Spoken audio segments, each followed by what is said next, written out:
Installe-toi, prends une tasse. Aujourd'hui, j'aimerais te raconter une de mes aventures.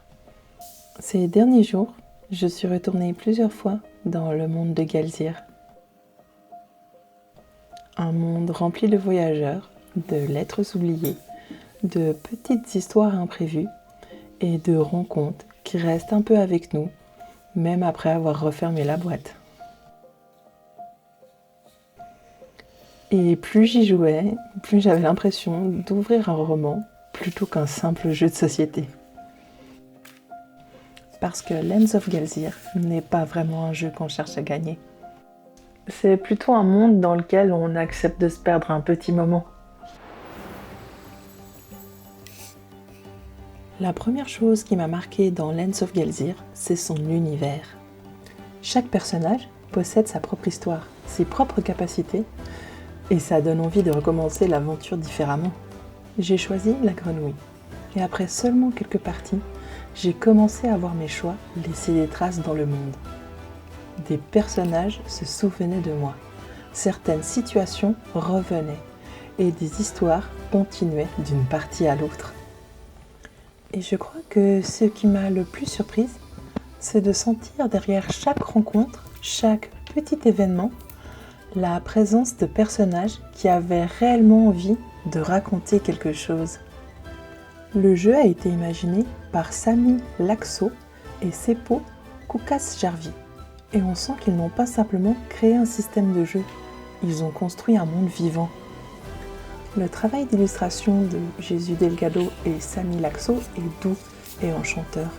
Grâce à eux, chaque personnage, chaque lieu semble sortir d'un vieux livre d'aventure qu'on aurait envie de rouvrir le soir avant de dormir. Et c'est probablement ce que Lands of Galzir réussit le mieux, donner l'impression que ce monde continue d'exister même quand on referme la boîte. Lands of Galzir ne cherche jamais vraiment à nous mettre sous pression. Il nous invite surtout à voyager. Et une grande partie de cette sensation vient aussi de quelque chose d'assez discret, la musique. Ces quelques notes qui apparaissent doucement pendant une rencontre, un voyage ou la lecture d'un événement. Elle n'est jamais envahissante, jamais là pour créer artificiellement de l'émotion. C'est juste une présence légère, comme si le monde respirait doucement autour de nous.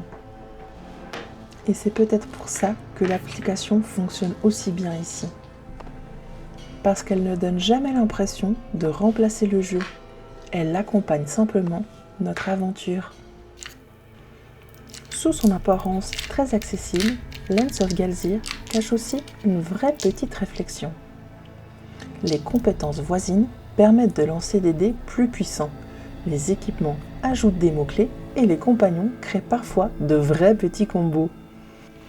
Et j'aime beaucoup cette idée qu'on puisse faire évoluer notre personnage au fil de nos aventures. Même si, je dois avouer que le système m'a aussi frustrée.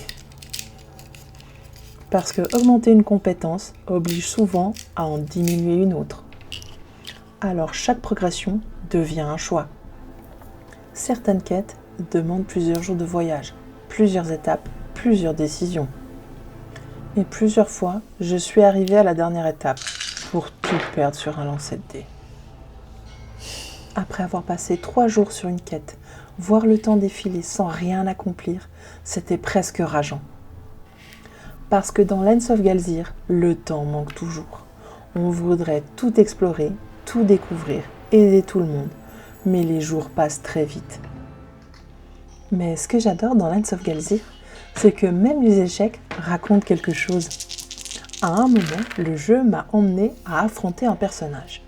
J'ai perdu le combat et sur le moment, j'étais persuadée d'avoir totalement échoué. Mais en réalité, ma défaite lui avait permis de s'échapper pendant que j'attirais l'attention ailleurs.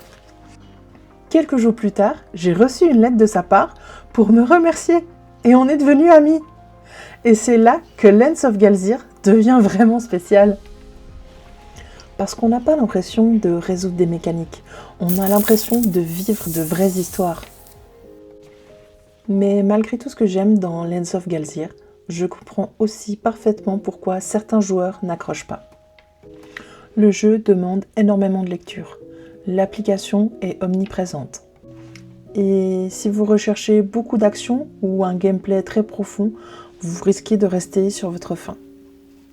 Par moments, j'avais presque l'impression d'être dans un livre dont vous êtes le héros, avec quelques dés et un meeple posé sur une carte. Et parfois, je me suis aussi sentie un peu perdue. Il n'y a pas vraiment de grande quête principale. Le monde est totalement ouvert, et cette liberté peut être aussi belle que déroutante.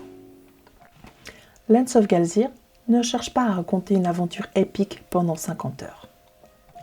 C'est plutôt ce genre de jeu qu'on ressort après une longue journée, pour vivre une petite aventure avant d'aller dormir.